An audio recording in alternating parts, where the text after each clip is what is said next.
मैं हूं गौरव गुप्ता, आपका फिजिक्स एजुकेटर फॉर नीट, और 10 साल से ज्यादा से बच्चों को पढ़ा रहा हूं फॉर नीट एंड जी। मैं डेली अपना टेलीग्राम पे लाइव आता था फॉर मेंटोरशिप, और अभी बेटा हमने इस मेंटोरशिप को थोड़ा सा और ग्रैंड किया बिकॉज वी फील कि अभी आपको बहुत ज्यादा जरूरत है। और आज एक सेशन हम यहाँ पे लेने वाले हैं जहां पे we will help you out with your problems, है ना। At the end you just have to give your best in those 3-4 days जो बचे हैं, और उसके अलावा जो 3 घंटे आपके नीट के होंगे उसमें। Myself Mohammad Sajid from VMMC and I scored 700 marks in NEET 2023. So I am here to solve all your doubts. मतलब साजिद से मैं ऑफिस में मिला था एक बार, है ना साजिद, आप आए थे ऑफिस में और बहुत बहुत अच्छा शानदार लगा। इंटरेक्शन हुआ था हम लोगों का। एंड अब देखो यार, एक होता है कि टीचर आपको समझा रहे हैं, एक होता है जिसने अभी अभी क्रैक किया है ना। तो जी उसको तो सब कुछ इन एंड आउट ज्यादा अच्छे से पता है कि उसको क्या क्या हुआ। मैं तो एग्जाम हॉल में एग्जाम देने नहीं गया था, है ना। तो अब आप साजिद से भी सवाल पूछ सकते हैं, आपके सीनियर भैया हैं, है ना। आपको वो भी गाइड करेंगे। Good evening senior. Good sir evening. मेरा ये डाउट था कि लास्ट के 3 डेज में क्या पढ़ना चाहिए, क्योंकि बहुत एंजाइटी हो रहा है, ऐसा लग रहा है कि सब कुछ भूल रहे हैं, कि नहीं होगा पेपर में, ये क्वेश्चन भले यहाँ पे हो रहा है वहां शायद ना हो, क्या मेंटेलिटी हो हमारी। नया तो नया लास्ट तो के नहीं पढ़ना चाहिए कुछ भी, टू बी देखो ऑनेस्ट। सारा पढ़ रखा और है सर हाँ, आपके साथ और जीएन की टीम के साथ, पूरा पूरे साल से पढ़ा है, कुछ नहीं हाँ, छूटा हुआ है। 3 बार हाँ। कोर्स भी हो लिया है, बट स्टिल ऊपर से लास्ट जो अभी टेस्ट हुए हैं उसमें कुछ एंजाइटी और कुछ प्रेशर की वजह से मेरे जो नंबर्स थे वो कम हो गए हैं। लगता है कि लास्ट के टाइम पे ये सबको फील होता है कि यार पढ़ा था, याद नहीं आ रहा। बट जब आप एग्जाम यस देने सर। जाते हो, आप अपना बेस्ट अगर देते हो 3 घंटे में, आपको सब याद आता है वहां पे आके। तो लास्ट के 3 दिन में मेरे ख्याल से कुछ नया तो नहीं पढ़ना चाहिए। और जो आपने पढ़ा है उसको और थोड़ा सा अच्छे से स्ट्रॉन्ग कर लो, थोड़ा बार बार उसको रिवाइज कर लो, और मेनली मेंटल गेम है, माइंडसेट अच्छा पॉजिटिव लेके जाओ। साजिद, आप कुछ बताइए ना तो इसके बारे में, लास्ट के तीन लास्ट दिन टाइम में सबसे मेन फोकस होना चाहिए टाइम मैनेजमेंट पे, जो सबसे ज्यादा इंपॉर्टेंट है। क्योंकि अभी तक तो हमने जितना पढ़ा सारा आप लोगों ने पूरा पढ़ ही लिया है, अब रिवीजन वगैरह सब अच्छे से हो ही गया है, लेकिन जो मेन फैक्टर जो एग्जाम में काम आता है वो है टाइम मैनेज। जिसका हाँ। अच्छे से टाइम मैनेज होगा उसी का नीट पेपर अच्छा आ जाता है। जैसे मैंने बहुत लोगों को, मतलब मेरे ही साथ मेरे बैच में एक लड़का था जिसके 650 मार्क्स आ रहे थे, लेकिन उसने थोड़ी सी गलती कर दी टाइम मैनेजमेंट वगैरह से, तो उसके 590 मतलब सिलेक्शन उसका रुक गया उसकी वजह से। हाफ आवर का बफर रखना ही है, और जैसा सर बताया तो 45 45 और बचे हुए फिजिक्स, ये बेस्ट मतलब मेथड है सर ने। तो वही है, 45 मिनट में बायोलॉजी, 45 मिनट में केमिस्ट्री, और जितना ज्यादा टाइम मिलेगा फिजिक्स को उतना अच्छा पेपर जाएगा। क्योंकि ऐसा होता है कि बहुत लोग बायोलॉजी में थोड़ा सा टाइम दे देते हैं, मतलब फिर केमिस्ट्री में टाइम, फिजिक्स में जहाँ टाइम कम मिलता है। अब सबको पता ही है कि physics is the hardest subject, मतलब लोगों को लगता है, और हार्ड भी है, ऊपर से टाइम भी कम है, तो स्ट्रेस लेवल इतना हाई हो जाता है कि जो आते हुए क्वेश्चंस आदमी गलत कर देते हैं। और सबसे मेन इसमें ये वो है सिली मिस्टेक्स, जिसपे टाइम मैनेजमेंट के बाद जिसपे कंट्रोल करना है। टाइम मैनेजमेंट अच्छा होगा, सिली मिस्टेक कम होंगे, ये डायरेक्टली प्रोपोर्शनल। और ओके। नींद आज का क्या है, मतलब आपने तो अभी अभी नीट का एग्जाम दिया था।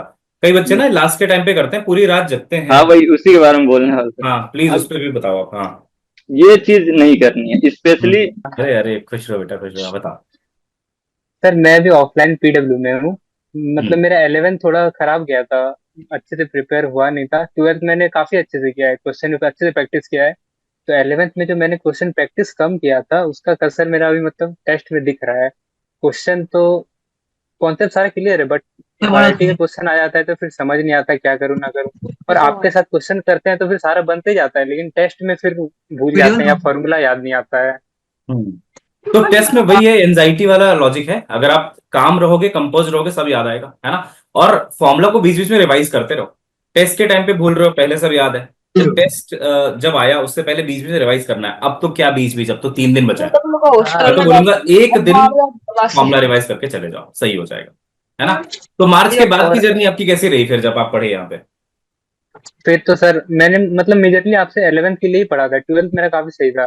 तो 11th में एसएचएम वेब मैंने काफी टीचर से पढ़ा, कुछ किसी से कुछ समझ ही नहीं आ रहा था। आपसे मतलब पहली बार आपसे समझ आया, फिर उसके बाद मैंने पूरा कंटिन्यू किया। तो एसएचएम वेब के बाद टॉप 50, फिर जितना भी मतलब जो जो था, फिर मैंने मार्च से पूरा फॉलो किया है। आपने जो जो कराया एक एक वीडियो, बढ़िया यार, मतलब 50 टॉपिक 11th 12th के कर लिए दोनों ना, 50-50। सारा ठीक सारा है। किया है। 11th 12th के मैराथन भी किया, हम्म। और जो जो आपने क्वेश्चन प्रैक्टिस किया सारा किया हुआ है। हम्म। बेटा बस अब कॉन्फिडेंस रखो, है ना। और सर आपको बहुत शुक्रिया। मेरे फिजिक्स में 16 से 17 मार्क्स आते थे, और अभी लास्ट 3-4 महीने में मेरे को भी जैसे अभी जो मैंने आज मॉक टेस्ट दिया उसमें मेरे को 155 मार्क्स आ रहे हैं। अरे वाह इस यार, मतलब एक बार तो आपकी तालियां यार, क्या इम्प्रूवमेंट मचाया, मजा आ गया। ठीक है। Thank you sir. हम्म। लेकिन सर मेरा ये डाउट रहता है ना कि जैसे कि मैं पीवाईक्यू जो बनाती हूँ जैसे कि 2023 2024 वो सब की, तो उसमें बहुत अच्छा स्कोर कर लेती हूँ, लेकिन मॉक में तो बहुत कम आ जाता है। ठीक है, और फिर उसके वजह से मेरे को ये टेंशन रहता है कि अगर कहीं नीट का जो पेपर का लेवल है वो भी अगर टफ आ गया, तो फिर मतलब हम्म। उसकी वजह से होता है ना कि पूरा ही मतलब एनजाइटी होने लगता है, टेंशन मैं होने तो आपको लगता देखो है। एक ही बात बोलूंगा, मॉक में नंबर कम होने का रीजन हमेशा सिर्फ पेपर का ऊपर आना नहीं होता। Sometimes it is how you are giving the mock, how you are managing those 3 hours of time, है ना।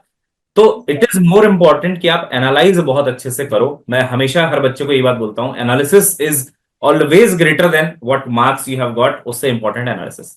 एनालिसिस में देखो कि कहाँ गड़बड़ हो गई, उसको ढूंढ के निकालो ना। कि मेरा टाइम मैनेजमेंट खराब हुआ, या अगर ठीक है टाइम मैनेजमेंट ठीक कर रही थी मैं, बट लास्ट में जाके मैंने कैलकुलेशन मिस्टेक्स कर दी हैं, या फिर कैलकुलेटिव क्वेश्चन देख के डर लग गया है, या फिर क्या होता फॉर्मूला रिकॉल नहीं हो पा रहा था, लगता था कि फॉर्मूला याद है बट टेस्ट में वो फॉर्मूला याद नहीं आ रहा था, तो एक्टिव रिकॉल करना पड़ेगा, जो मैंने बताया, लिख लिख के फॉर्मूला एक बार देखना पड़ेगा नीट से पहले एक बार सारा, है ना। तो ये प्रॉब्लम को ढूंढो और उस पर बस एक्शन ले लो। जो ओवरऑल आपको प्रॉब्लम थोड़ा थोड़ा तो पता चली गई होगी, आपने इतने सारे मॉक दिए है ना। वैसे आप बेटा यूट्यूब से पढ़ते थे, किसी बैच में थे आप? सर यूट्यूब से ही मैंने आपका सारा लेक्चर्स, पुराना लेक्चर्स और अभी जो आपने 50 टॉपिक्स वाला करवाया वो सारे मैंने अटेंड किए, और अभी आज कल भी जो आपने करवाया था सारा पेपर हम्म। एनालिसिस वो सब भी मैंने करा था। तो मैं तो बहुत बोलता हूँ ना, डंके की चोट पे बोल रहा हूँ, आपको पूरी फिजिक्स आती है इसका मतलब, ठीक है। अब जो लेकिन जहां पे लैग कर रहा है वो है माइंडसेट का। माइंडसेट लेकिन स्ट्रांग लेके जाओ सर और बढ़िया से काम कंपोज होकर सॉल्व करो। हाँ। लेकिन सर मैंने जितना मैंने मतलब सोचा था कि मैं जितना पढ़ूंगी उतना तो मैं उसमें अच्छा करूंगी, लेकिन हम्म। सर मेरा रोटेशनल कंप्लीट नहीं हुआ है, और हम्म। ग्रेविटेशन मेरा कुछ भी नहीं हुआ, मतलब रोटेशन ग्रेविटेशन और काइनेमेटिक्स मैंने छुआ तक नहीं है। अच्छा। तो वो एक मेरा थोड़ा सा नेगेटिव पॉइंट है, क्योंकि मैंने रोटेशन में पढ़ते। देखो ज्यादातर चांसेस होते हैं मोमेंट ऑफ इनर्शिया से सवाल आने के, ठीक है ना। अगर आप मान लो 3 दिन में पूरा रोटेशन नहीं भी कर पा रहे हो, तो मोमेंट ऑफ इनर्शिया एक बार अच्छे से करके चले जाना। एक क्वेश्चन मतलब मैंने देखा है पक्का ही होता है कि हर साल एक क्वेश्चन आता ही आता है पूरा अच्छे से, मतलब parallel axis theorem, perpendicular axis theorem, हर एक शेप का मोमेंट ऑफ इनर्शिया याद कर लिया तरीके से, है ना। और अगर पूरा चैप्टर एक बार पढ़ पाओ तब तो उससे बेस्ट कुछ है ही नहीं, है ना। और देखो यार इतना टफ नहीं है वो चैप्टर, अगर लॉजिकली चलेंगे, है ना। टॉर्क निकालना, force into distance, clockwise anti clockwise, torque बराबर आई अल्फा, इतना कुछ नहीं है। तो एक बार अगर टाइम मिल पाए तो कर लेना, अदरवाइज मैं कह रहा हूँ मोमेंट ऑफ इनर्शिया तो आप अच्छे से करके चले ही जाना, है ना। ठीक है। सर और मैं 155 आप ला रहे हो यार, आप अच्छा ही लाओगे नीट में, है ना, और अच्छा लाओगे, है ना। तो ऑल द बेस्ट। और कुछ सवाल है?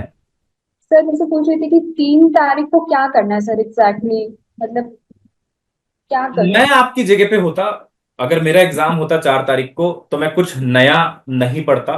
मैं 2 तारीख तक एक बार सारा फॉर्मूला वॉर्मूला रिवाइज कर लेता। 3 तारीख को ज्यादा से ज्यादा कुछ होता तो मैं कुछ क्वेश्चन सॉल्व कर लेता, क्वेश्चंस, है ना, बस ऐसे कि हाँ यार उसी से जो रिवीजन होगा वो होगा। और जैसा आपके सीनियर साजिद ने बताया कि यार सोना बहुत इंपॉर्टेंट है 3 तारीख को, है ना। टाइम पे सो जाना और आराम से उठ जाना, तो थोड़ा नींद अच्छे से लेना बच्चों। क्योंकि मेरा एक दोस्त था, तौसिफ नाम था उसका, बहुत अच्छी तैयारी करता था और उसके अच्छे नंबर भी आते थे। उसने बस एक ही गलती करी थी, एग्जाम के एक रात पहले वो सोया नहीं था, उसका पूरा पेपर खराब हो गया था, है ना। तो प्लीज आप लोग ऐसी गलती प्लीज कोई भी मत करना, अच्छे से नींद लो। जितनी अच्छी नींद लोगे आपका ब्रेन उतना ज्यादा रिकवर करेगा, उतना अच्छा आप एग्जाम देके आओगे अगले दिन, है ना। ये बोर्ड्स का एग्जाम नहीं है या कॉलेज का एग्जाम नहीं है कि एक रात पहले पढ़ा और फिर वहां जाके मचा के आ गए 100 में से 100 नंबर ले आए, तो वो वाला सीन नहीं है। ये लॉन्ग टर्म गेम है, नीट है, कॉम्पिटेटिव एग्जाम है। इसमें आपको वेल रेस्टेड होना बहुत जरूरी है, ठीक है उन्नति। किस टाइप की सर दिक्कत मैं होती जैसे है? सर जैसे मैं टाइमर लगा के मॉक टेस्ट देता हूँ, जैसे डेली हाँ। देता हूँ, तो सर मतलब कि दो तो सिलेक्ट हो जाते हैं कि हाँ भी ये पक्का यही होगा, और बाद में करने पे वो रॉन्ग हो जाता है, और फिर सर डिमोटिवेशन मिलता है कि हाँ भी सर नेगेटिव हो रहे हैं ज्यादा ज्यादा। तो जो जो रॉन्ग हुआ वो क्या चीज रॉन्ग हुआ? कंसेप्ट एप्लीकेशन रॉन्ग हुआ, फॉर्मूला एप्लीकेशन रॉन्ग हुआ, कैलकुलेशन रॉन्ग हुआ, एग्जैक्टली क्या हुआ? सर मैं तो थोड़ी सी कैलकुलेशन में भी मेरे को दिक्कत आती है। अच्छा। देखिए यस सर। कैलकुलेशन में अगर दिक्कत है, मैं सभी बच्चों को ये बात बताता हूं कि आप ना अगर कैलकुलेशन में स्लो हैं और अगर कैलकुलेशन में कॉन्फिडेंस नहीं है, और हमेशा से अगर आपका एटीट्यूड ये रहा है कि चलो यार यहां तक तो कर दिया ना, अब ये वैल्यूज हैं ठीक है आंसर तो आ ही जाएगा, अगर आपने वो आदत नहीं डाली है कि लास्ट का पेन उठाया जाए, लास्ट वाला स्टेप थोड़ा सा पेनफुल होता है फिजिक्स में। ऊपर लिखा है 6.23 इंटू 10 पावर 34, नीचे लिखा है 1.6 10 पावर -19। अब उसको आप थोड़ा सा पहले समझिए, नीट में रफ कैलकुलेशन चल जाता है क्योंकि ऑप्शंस बहुत दूर दूर होते हैं। ये आपको जे एडवांस का पेपर नहीं दे रहे जहां पे इंटीजर टाइप क्वेश्चन है। उसमें क्या होता है जे एडवांस में, you will have to input the exact answer. आपका 1.23 आ रहा है तो आप 1.23 इनपुट करोगे, वो 1.2 से 1.25 के रेंज में आंसर उठा लेगा। बट यहां आपके पास ऑप्शन है, पहला तो वहां पे टाइम बचाइए। दूसरा, अगर आपने कभी रिगरस कैलकुलेशन नहीं करी है तो इन लास्ट के 3 दिनों में आप एक छोटा सा एक्सरसाइज जरूर करिएगा। पीवाईक्यू की किताब उठाइए फिजिक्स की, और चैप्टर के सीधा सॉल्यूशन पे चले जाइए, क्वेश्चन पे नहीं, सीधा सॉल्यूशन पे। अब सॉल्यूशन पे वहां पे बेटा बहुत सारे कैलकुलेशंस लिखे होंगे, कोई फॉर्मूला है उसमें वैल्यूज डाल के फिर आंसर कैलकुलेट किया गया होगा। आप ये मत सोचिए कि कौन सा फॉर्मूला लगाया, क्यों लगाया, क्या कंसेप्ट लगाया। आप बस उस कैलकुलेशन को सॉल्व करके सही आंसर लाने की कोशिश करिए। At least try this for half an hour या 1 hour every day for next 3 days. इससे आपका कॉन्फिडेंस बूस्ट हो जाएगा। जोड़ना, घटाना, मल्टीप्लाई करना, डिवाइड करना आप सबको आता है। जो आपके अंदर अभी कमी है वो है कॉन्फिडेंस की, कि जहां कैलकुलेशन दिखता है वहां डर लग जाता है कि अब कैसे होगा, है ना, अब कैसे होगा, तो बहुत ज्यादा कैलकुलेशन है, कैसे आंसर आएगा।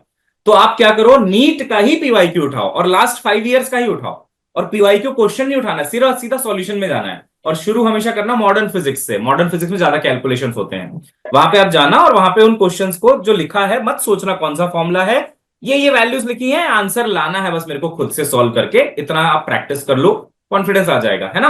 कि जब भी हाँ जी। फिजिक्स में मतलब सॉल्यूशन करो जब भी पेपर में, तो फेयर सॉल्यूशन, मतलब जब भी कैलकुलेशन वगैरह प्रॉब्लम उनको तो पहले सर्कल कर लो, जितने कैलकुलेशन वाले क्वेश्चन हो, जब भी नीट मतलब मॉक टेस्ट वगैरह हो। और ताकि वापस जब देख सको। जहाँ पे जिस पोर्शन में तुम्हें मतलब करना है कि मतलब सॉल्यूशन, उसको फेयर बिल्कुल, कि बाद में जब सेकेंड टाइम जब उसे मैच करें तो वो तुम्हें मालूम चल जाए कि क्या क्या स्टेप वगैरह कैसे कैसे मैंने किया है, क्या क्या लगाया है। मतलब ऐसा ना हो कि सब ऊपर नीचे सारे हो जाएं और मतलब कुछ समझ में ना आए दोबारा। तो पहला और उसे मार्क करना जरूरी है, कि ताकि उसे हर कैलकुलेशन वाले क्वेश्चन को दोबारा मैच करना कंपलसरी है। जैसे कि आज मैंने मॉक टेस्ट दिया था तो उसमें मेरे 640 मार्क्स आए थे। अरे वाह, तो ठीक है। मेरा जो कॉन्फिडेंस है ना वो मतलब जैसे कि फिजिक्स में ना मेरे को जैसे मैं क्वेश्चन करती हूँ मुझे वो प्रॉपर एकदम से फॉर्मूला क्लिक नहीं हो पाता, क्योंकि हाँ, पहले हम बायो करते हैं फिर केमिस्ट्री करते हैं, तो फिजिक्स पे आके ना थोड़ा माइंड ऐसा फ्रस्ट्रेट टाइप हो जाता है, तो ओके। एकदम से उस पर फोकस और फॉर्मूला क्लिक नहीं हो पाता। तो फिर मुझे उसके लिए अब 3 दिन में क्या करना चाहिए? एक बार पूरा रिवाइज कर लेना चाहिए, जो मैं सबको बोल रहा हूँ। एक बार पूरा रिवाइज करना चाहिए। और सुनो हर्षिता, जब आप खुद से रिवाइज कर रहे होगे ना फॉर्मूला, तो एक्टिव रिकॉल पे फोकस करना। कई बार हम लोग कैसे रिकॉल करते हैं कि हमने ना ऐसे फॉर्मूला नोट्स अपना उठाया और फिर हम जस्ट इसको पढ़ने लग गए कि अरे हाँ ये आता है, ठीक है, ये अच्छा ये इतना होता है, ये भी आता है। तो एक्चुअली आप सच में सीख नहीं रहे हो, बस वो झूठा झूठा दिलासा दे रहे हो खुद को कि आता है। तो आप ऐसे कर सकते हो, एक बार पूरा पढ़ा, फिर कॉपी बंद कर दी और उस पेज को दोबारा से लिखने की कोशिश करी कि सारे फॉर्मूले क्या खुद से लिख पा रहे हो। क्योंकि हमें एग्जाम में लिखना होता है फॉर्मूले को पहले, है ना, जब आप पेन उठाते हो कैलकुलेट करने के लिए लिखना होता है। तो एक्टिव रिकॉल इसी को बोलते हैं कि आपने लिख लिख के देखा है। उस समय आपका ब्रेन कितना रिस्पॉन्ड कर रहा है जब आप लिखने की कोशिश कर रहे हो। पेपर में अगर सब कुछ लिखा है तो सब कुछ रिस्पॉन्ड होता ही होता है, तो चलो ठीक है ना।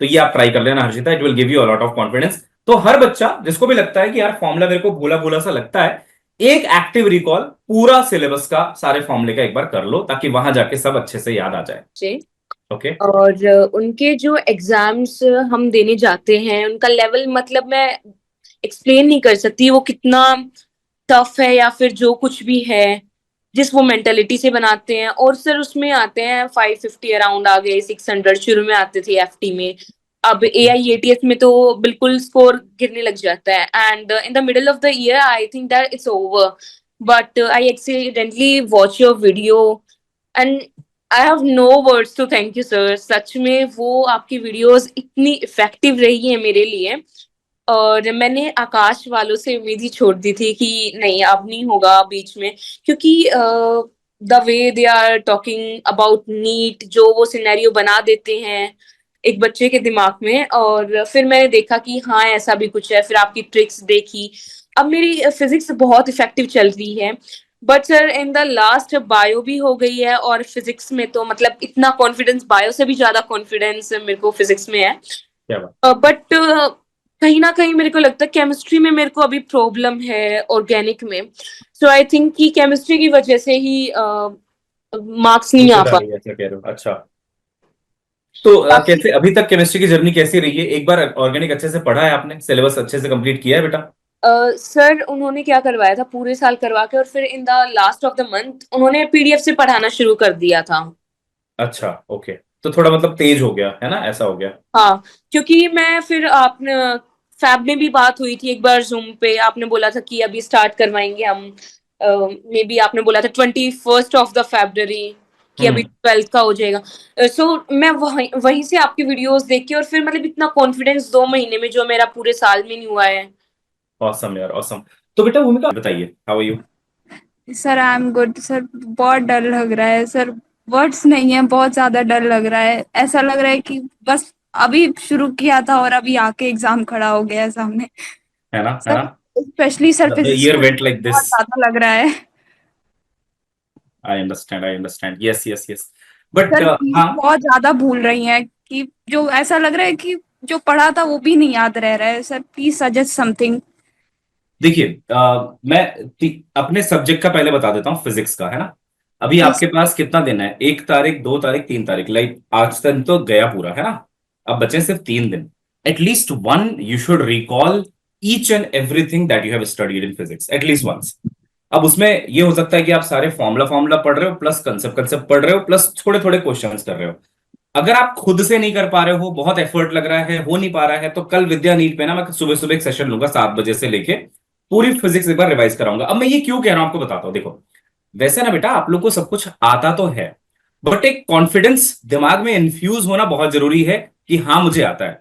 जब आप वो फील करना शुरू करते हो, जब आपको लगता है कि हाँ अभी कुछ दिन पहले ही मैंने सारा कुछ पढ़ा है, तो हाउ कैन आई फॉरगेट, मेरे को सब आता है, उस फीलिंग के साथ जब आप एग्जाम हॉल में एंटर करते हो and then you start attempting the questions ना, तो एक अलग माहौल बनता है। बट रादर देन अगर आप ऐसे सोचो कि आप एग्जाम हॉल में घुस गए, आपके पास पेपर आ गया and then you are thinking कि यार पता नहीं ये चैप्टर तो कब पढ़ा था यार, पढ़ा तो था, 15 दिन हो गए शायद, 10 दिन हो गए शायद, 8 दिन हो गए शायद, या 4-5 दिन हो गए, पता नहीं क्वेश्चन होगा नहीं होगा। फिर वो बनते हुए सवाल बिगड़ते हैं just because of the mind set. आता तो है ही, है ना, आपको पता ही, आप टेस्ट के बाद जब एनालाइज करते हो आपको लगता है हाँ यार ये तो ऐसे हो जाता, इसका तो सॉल्यूशन यार ऐसे दिया, ये तो ऐसे हो ही सकता था, मेरे से पता नहीं क्यों नहीं हुआ। हम कई बार होता है सिली मिस्टेक हो गई, हिंदी आ गया। तो कैसे फिर मैनेज करना है, क्योंकि वहां से फिर जो है ना थोड़ा दिक्कत शुरू हो जाती है। ये सवाल पूछा है भक्ति ने पूछा है, हाँ जी। अब मतलब ऐसा तो होगा ही कि कोई ना कोई पोर्शन हर साल, कभी फिजिक्स हाँ, लेंदी आता है, कभी केमिस्ट्री, कभी शायद पिछले साल बायोलॉजी मुझे थोड़ा लेंदी लगा था। तो ऐसा होता है, लेकिन सबसे मेन ये है कि इन सब से मतलब घबराना नहीं है पेपर के टाइम। अगर पेपर हार्ड आया तो सबके लिए आएगा, कट ऑफ लो जाएगा। अगर पेपर इजी आएगा तो सबके लिए इजी आएगा और कट ऑफ हाई जाएगा। तो वो हम्म, मैटर नहीं करता कि पेपर इजी आ रहा है या हार्ड आ रहा है। अपने तरफ से हम फुल एफर्ट देंगे, अपने क्वेश्चंस वगैरह बस मतलब बस टाइम मैनेजमेंट सही से करना है, वो सबसे इम्पोर्टेंट है। पेपर मतलब थोड़ा लेंदी अगर आया ऐसा तो हो सकता है कि बायो में हो सकता है 45 मिनट के बाद भी कुछ क्वेश्चन बचे हैं, और टाइम क्योंकि ज्यादा लग रहा था तो समझ गए कि आप थोड़ा सा लेंदी आया है bio। अब वो 10 मिनट अगर वहां ज्यादा लग रहे हैं तो इसका मतलब 10 मिनट दूसरे पेपर में बच जाएगा, यही आप बताना चाह रहे हैं साजिद, है ना? कि वहां हाँ ज्यादा ये लग रहा है तो हो सकता है दूसरा वाला इजी आया होगा पोर्शन, दूसरा वाला ही। तो और बैलेंस हो वही है कि जाता है। मतलब बहुत हम्म, ज्यादा टाइम नहीं देना। अगर लेंदी आएगा तो जो जो इजी इजी हो जा रहा है उसे छोड़ दे, जो बहुत ज्यादा लग रहा है कि ये मुझसे नहीं होगा उसे सर्कल मार के उसे लास्ट में, अगर फिर दूसरा पोर्शन अगर टाइम बिल्कुल सही से सब कुछ फॉलो हो रहा है तो लास्ट में टाइम बचेगा, जरूर बचेगा। और लास्ट में अगर 5 मिनट भी बच गया तो 5 मिनट में आराम से 2-3 क्वेश्चन तो हो ही जाएंगे जो नहीं हो रहे थे स्टार्टिंग में। डेफिनेटली तो वो डेफिनेटली। तो सबसे हाँ, ज्यादा इंपॉर्टेंट है, टाइम मैनेजमेंट सही करना है, घबराना बिल्कुल नहीं है। हम्म। हार्ड सबके लिए है पेपर, सिर्फ मतलब तुम लोग के लिए नहीं है। तो वो सब नहीं वो करना।